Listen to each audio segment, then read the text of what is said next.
Yeah, today another day where the market is going down. It's about 2 p.m. on the east. Nasdaq has already lost over 2.5%. S&P 1.5%. Now, what does it mean for me? Of course, like you guys know, I have my income account where I make money regardless the stock market goes up or it goes down. I hope you guys are using the same strategy. But anyways, the market is going down. I believe it's gonna go further down. Now, usually November is a good month for stocks. And usually if November is positive, December is positive as well. With the holiday season, you got those big companies like Amazon. Amazon, by the way, is down. It was down 4% today, but usually when the holiday season approaches, those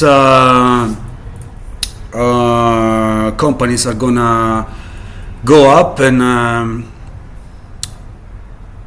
take the major indexes up. But anyways, what's going on today here on the market again? The S&P 500 is down 1.5 points, and the Russell is actually down. It's in a downtrend today. It's actually down nearly 2%. Now, I think this is already way too expensive. The Russell, I think, is gonna come down possibly to 80. To me, it's gonna go and test the 80 to see if there is support there. But this is way ahead of itself. Just look at it over the past year. The Russell 2000 is going up. Now, this was the Trump's election. It went up nearly 6% in a day. I think I see the Russell all the way down, if not 80, 84. And this barring major events. Like if you have major events, that's gonna go down a lot. But anyways, the same thing goes for the S&P 500. I believe that there is a lot to go down here. Like I say, I don't know when then it's gonna happen, but it will happen. This thing is gonna test the. I have it down to 52.50. And possibly, yeah, I think 52.50 is a good number to where I'm gonna go back and buy some individual stocks. But it can go way lower. Like I say, I mean, if there was to be a huge event, this thing can test the 4,000 level again. But anyways, how does that translate to my checking account? Again, this is my income account. What that means is that I'm gonna take profit out of this account whenever it makes sense. I'll take profit out of it. It can be on a daily basis, a weekly basis, a monthly basis, but this is an account where I have primarily short positions. Now, I do have some long-term position and some short-term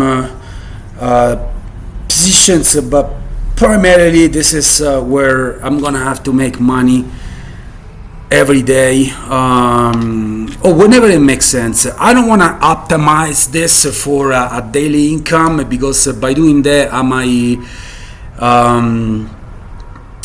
go against the weekly income, the monthly income, or it can be detrimental for more of a long-term income, but nonetheless, this is an income account. Now, like you guys might know, I travel the world. I live wherever I want. Yeah, I'm American citizen, but I live in any country I feel like it, and so I don't go to a 9-to-5 job, and I'm gonna have to find a way to make my salary. And I work like a self-employed freelancer. Right now, I am managing this money. So I'm not gonna go through all of this because I've already done it. Actually, I did it yesterday. But just to give you a rough estimate, I'm gonna cash out here possibly about $1,500 today only. While I believe that a lot of people are having a bad day, here I'm gonna have a 1,500 payday. So I'm not gonna go through all this. I think I'm gonna add to a little bit of my pre-existing position here, ALGS. I'm not sure why I shorted it in the first place. Let me see. I think I shorted it because it had an overreaction for the upside, and again, short selling is the same thing. I mean, you buy low and you sell high. The only difference is that you forced sell high. So I look at this technical pattern and I think it might go down back to 10. Now also the financials. This company was making 14 million and then a 15 and a half, and the trade to a month has only made 6 million, and it's a downtrend. Net income, they lost about 80 million. They lost 90 million last year. So I think that's why I shorted it. They're losing about 70-80 million, and how much money they got in the bank? Well, they got about 75 million in the bank, and now I don't know, unless they change things, this thing has a year of life left. So that's why I shorted it. The other thing that I want to cover is the other one that I had short. I don't remember why. Is EMBA. What's going on with that? Embarella. They got about 200 million in the bank, 20 million of receivables. The income statement, I notice here there is a little bit of a downtrend. They went from 330 in 2022,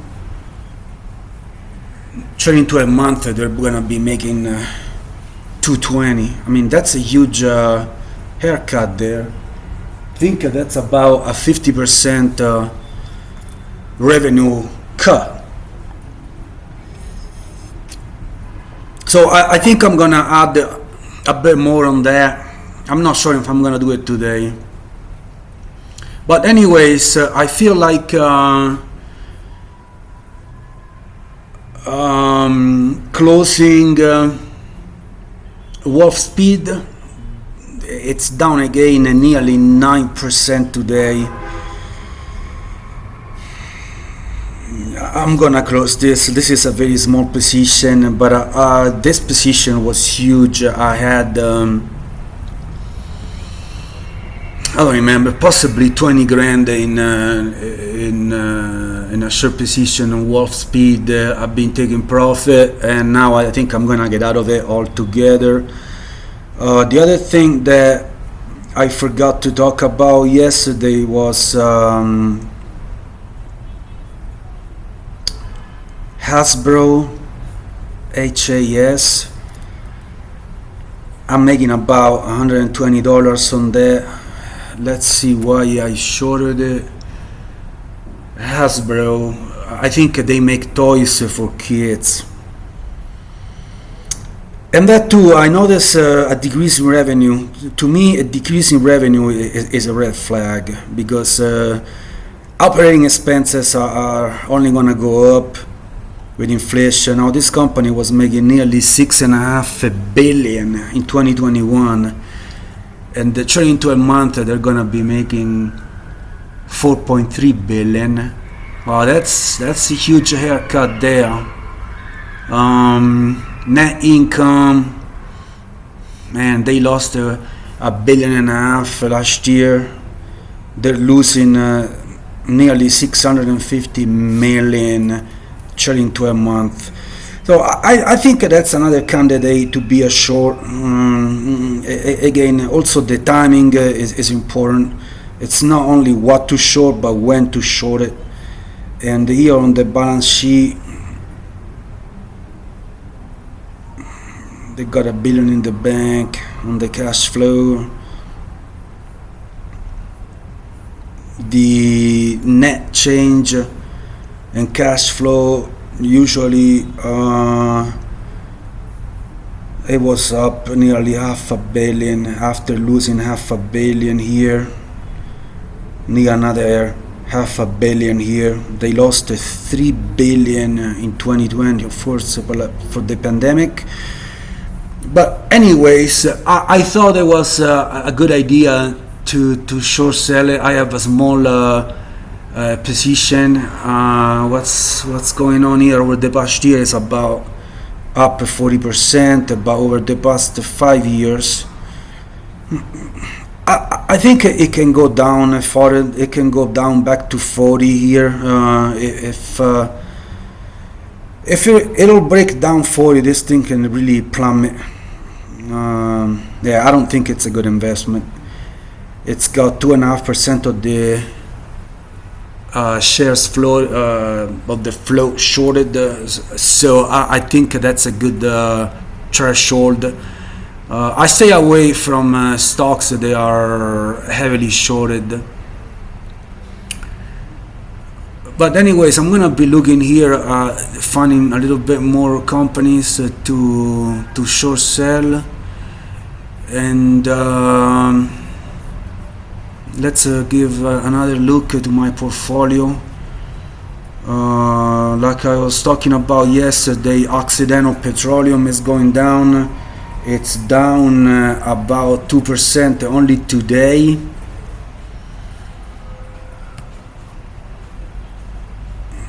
Anyways, I got locked out again. But I was talking about Occidental Petroleum.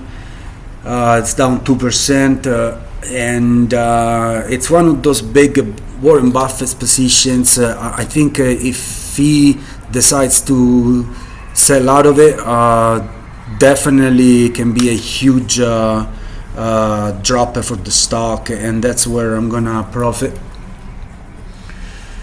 What else is going on? Again,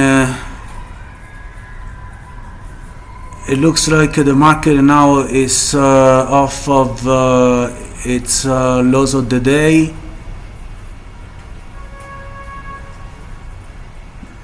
And let's see the movers and shakers today. Palantir is up about 10%.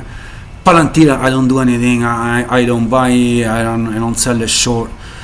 Applied Material is down over 9%. Moderna is down 7.5%. For what happened yesterday, it looks like the whole pharmaceutical industry is gonna be hit by Trump's new pick, and that is about it. Going back to what I was saying about Warren Buffett, if he was to get out of Occidental at a huge loss, again, he's already lost a lot of money with Paramount, selling out of Paramount. He's lost a lot of money selling the airline during the pandemic, so I wouldn't be surprised. I'm only waiting for that. But anyways, the last two Warren Buffett picks from last night, they were Pool Corporation and Domino.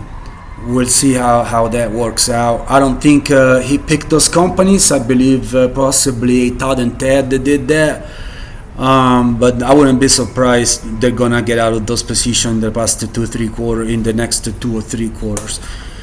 Well, thank you for watching, and I'm gonna be following a little bit the market here, see what's going on today.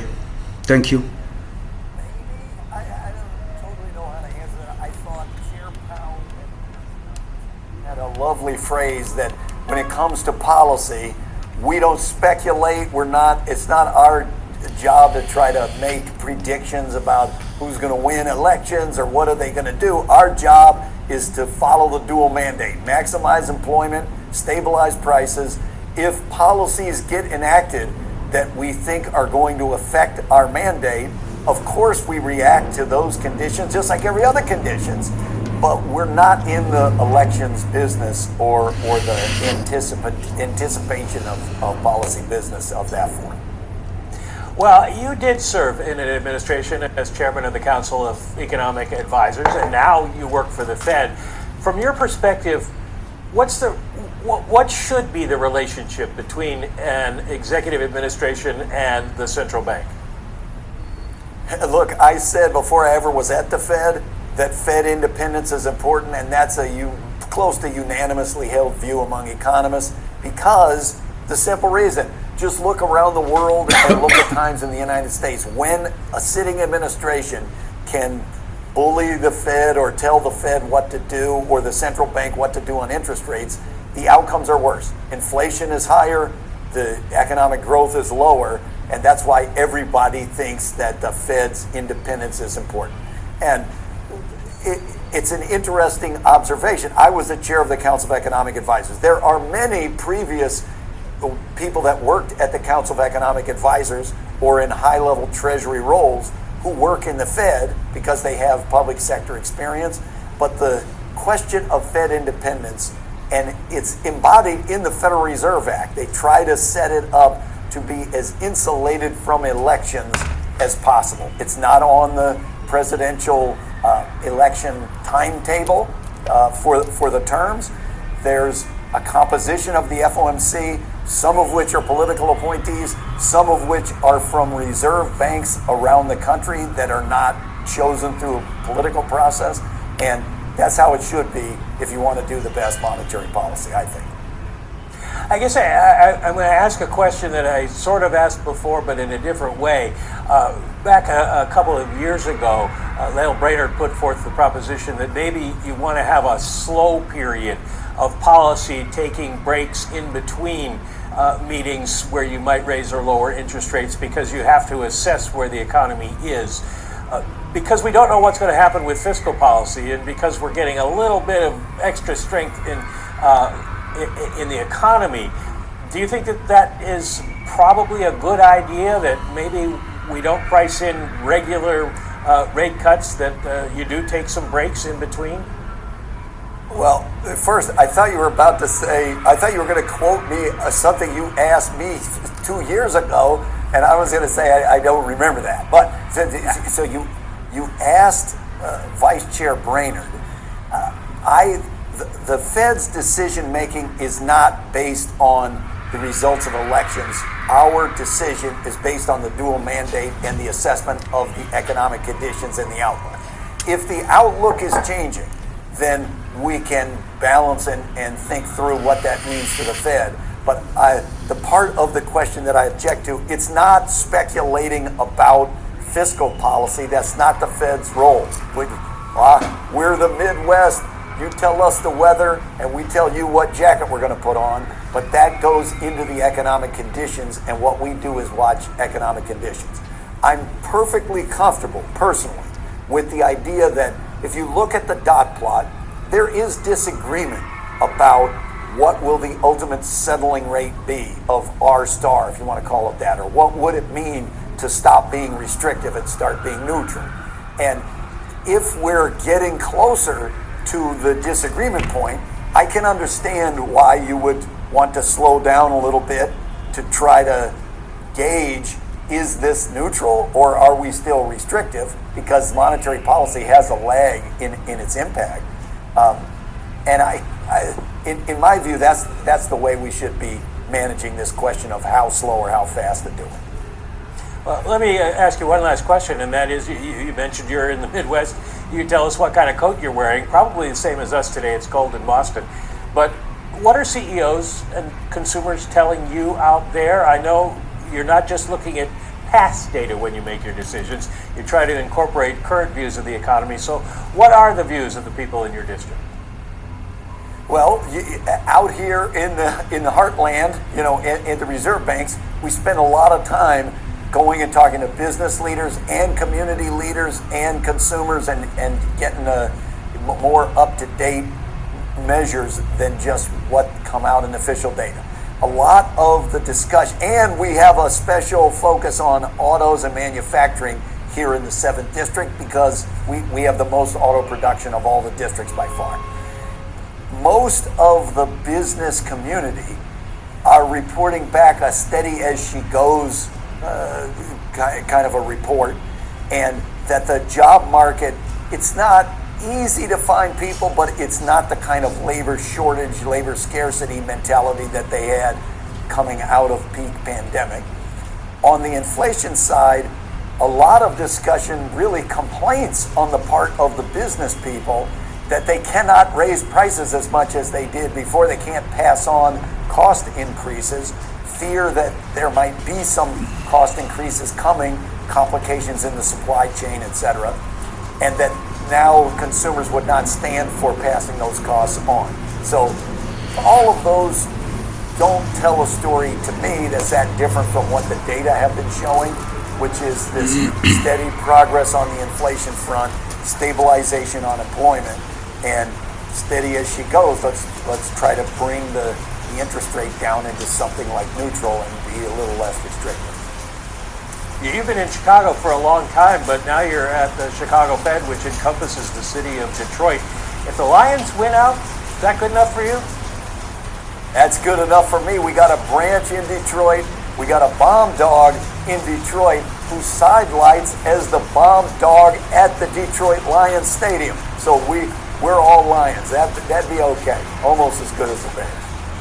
Austin Goolsbee, the president of the Chicago Fed and the owner of a bomb dog in Detroit. Thanks for joining us today here on Bloomberg.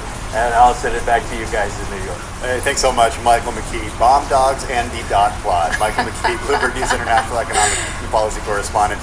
Out there in Boston, though, speaking with Austin Goolsbee out in Chicago, the president of the Chicago Fed. Lots of headlines there, Jess Menton. Austin Goolsbee sees rates coming down along the lines of the dot plot. The Fed may slow the pace of rate cuts as it nears neutral, and if current rate of inflation extended, it's too high. And also, he was bringing up the debate, an ongoing debate, as we know, when it comes to R-star, where the neutral rate sits, because earlier this year, you still had Raphael Bostic as well as Patrick Harker arguing that the neutral rate was closer to 3%, but now some of them have come out and said that could be potentially higher than that, just depending on where policy goes in the next year, too. But also him staying a little bit mum, Tim, when it comes to the fiscal side of what's happening with Washington, hammering home how the Fed's dual mandate is still watching that price stability and maximum employment. Yeah, he said we're not in the anticipation of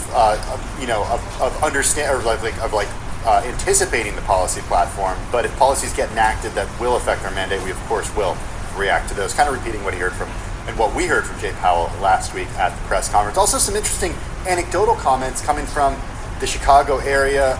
He said that most of the business communities reporting back as steady as she goes kind of report not easy to find people when it comes to labor, but not the kind of labor scarcity that we had coming out of the peak pandemic. But business leaders are saying, hey, we can't raise prices as much as we could before, so they don't have the same pricing power.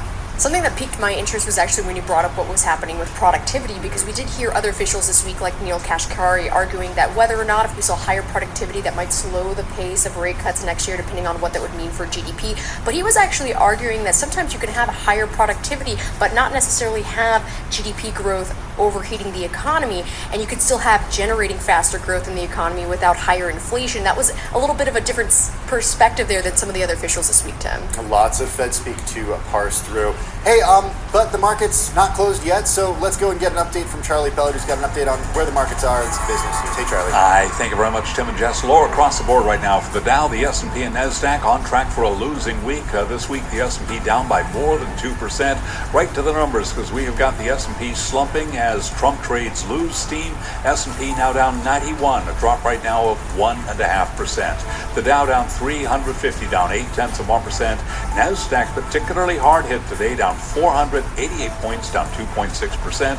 The Nasdaq 100 index down 2.65%, and the Russell 2000 index of small cap shares slumping now by 1.7%. Your 10-year 4.41%, the 2-year 4.28%. Gold just about flat on the day, up under $1 the ounce to $25.65. West Texas Intermediate crude 67.12 a barrel, down 2.3%, and Bitcoin up 1.5%, 89,540 on Bitcoin. Chicago Fed President Austin Goolsbee mentioned his district and the importance of the automakers during the conversation with Mike McKee. Today, sources told Bloomberg General Motors will be cutting about 1,000 salaried workers globally in a move to streamline its operations. GM shares right now down by about 0.5%. So again, recapping, stocks lower, S&P down 90, down 1.5% for on-demand news 24 hours a day. Subscribe to Bloomberg News now wherever you get your podcasts. I'm Charlie Pelleton. That is a Bloomberg Business Flash. Hey, thanks for that update, Charlie. Do appreciate it. Well, shares of vaccine makers such as Novavax, Moderna, Pfizer down yet again today. This after they fell yesterday on news that President-elect Donald Trump said he's tapping Robert F. Kennedy Jr. to run the Department of Health and Human Services. It's a move that would elevate a prominent vaccine skeptic and pharmaceutical industry critic to a top role on federal health policy. For more, we bring in Gregory Quarty. He's Bloomberg News senior White House and politics correspondent. He joins us from our Washington, D.C. bureau. Gregory, the HHS oversees 13 divisions. It includes the CDC, the NIH, the FDA. We're talking billions and billions and billions of dollars here. What impact could RFK Jr. have on this part of the government? Yeah, it's a sprawling federal bureaucracy, and it has its tentacles all over the Washington region, but also, as you mentioned, the Centers for Disease Control in Atlanta, the Food and Drug Administration. What people are focusing most on in the immediate aftermath of this potential nomination is the vaccine companies, and we're seeing, Moderna, I'm looking at down 7% today, a little bit up from its low, taking perhaps one of the hardest hits. But it's really across the industry. Kennedy has talked about, everything from vaccine safety, pharmaceuticals, but also even the food coloring that we put in children's cereals. And so if he takes the regulatory reins of this agency, which has huge influence over our food and drug supply, it could have far-reaching impacts. He's talking about, the fluoridation of water, something that we've taken for granted since the 1940s or 50s to prevent tooth decay. Talking about raw milk, which he's an advocate for. So he really fundamentally rethinking our food supply in the United States. And Trump has said before that after the election that he would give Kennedy full reign over health policy.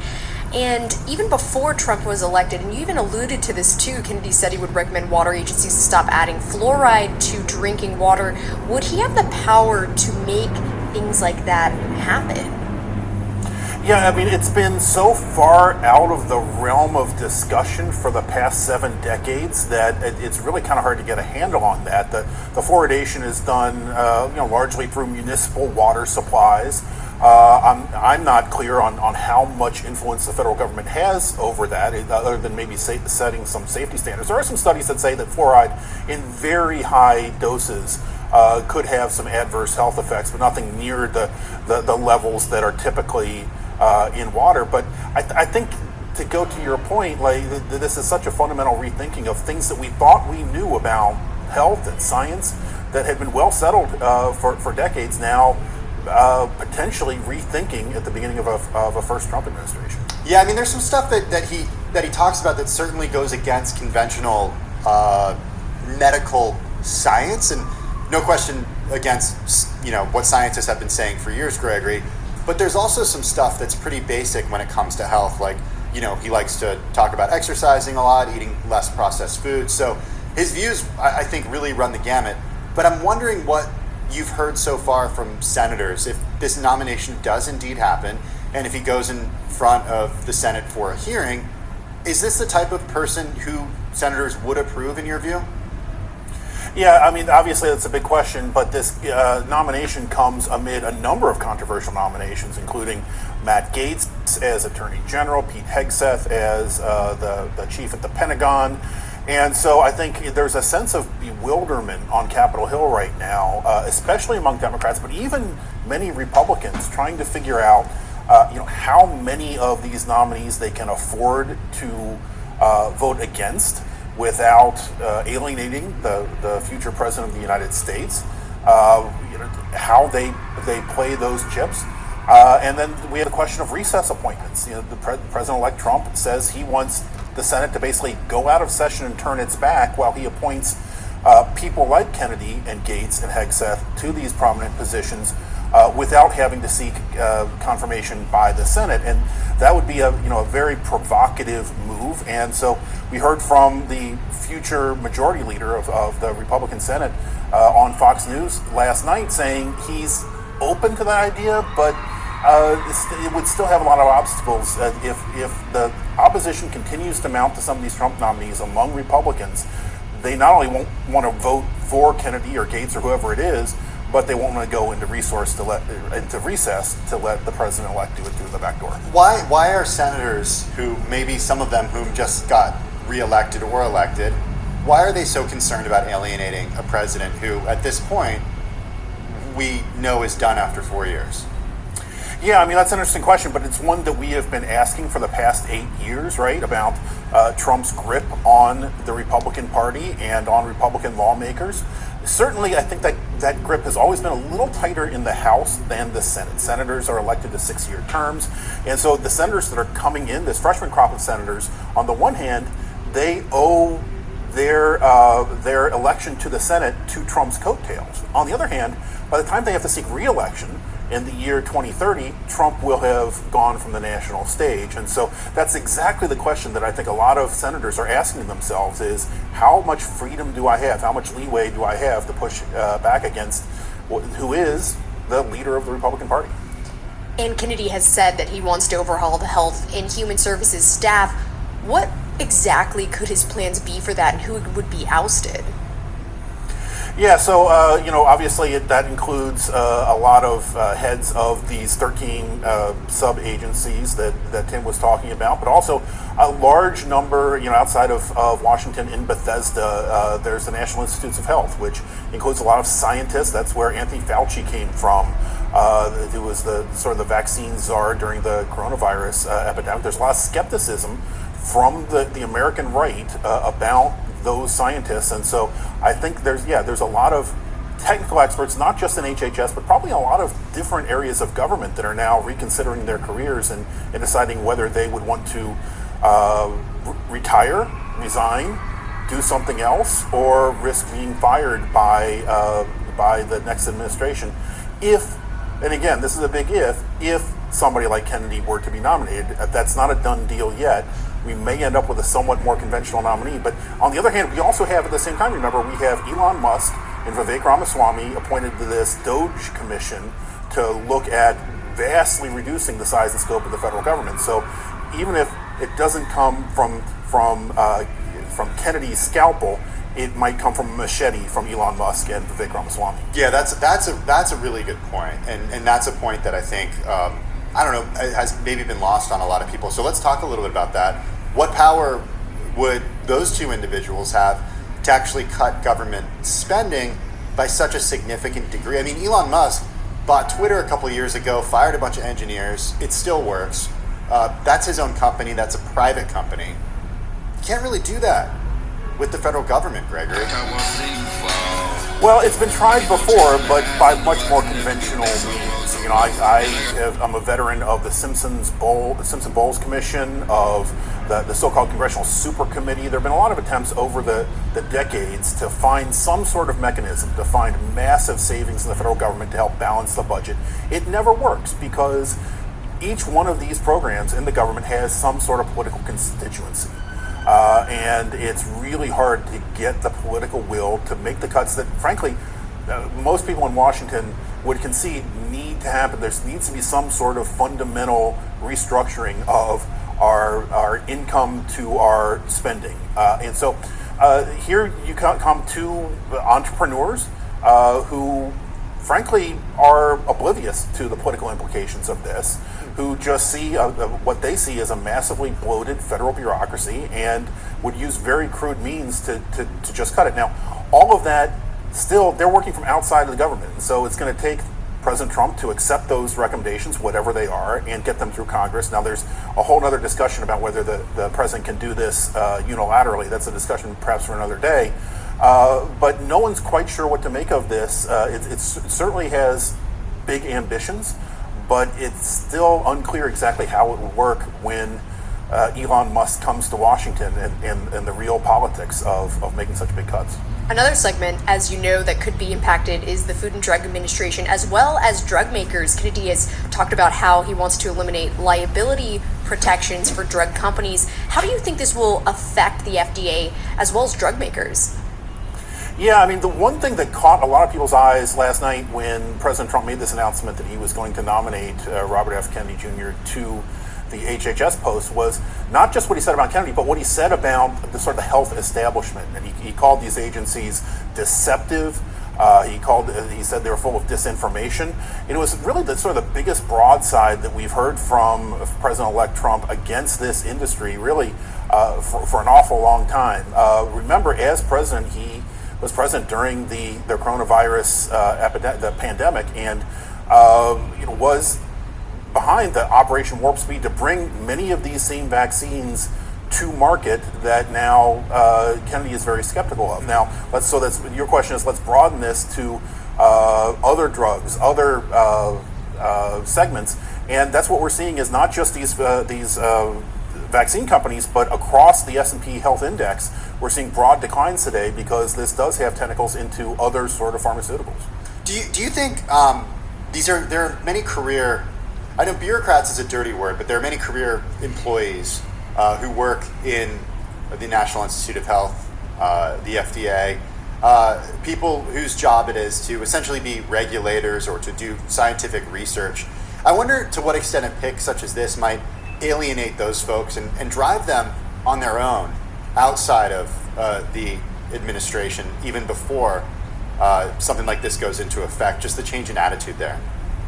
Yeah, I mean, obviously that remains to be seen. Remember, these would largely be people who stuck around during the first Trump administration, betting that Trump would come and go and they would maybe have a more friendly administration to the kinds of research and regulation that they were doing in the federal government. Now here comes a second Trump administration that seems to have even bigger ambitions to not only reduce the size of government, but to reduce the regulations that these civil servants are responsible for. So it remains to be seen whether they will wait to quit or be fired. The other sort of X factor here that might be in play is, remember, we had a pandemic. A lot of us went to go work from home.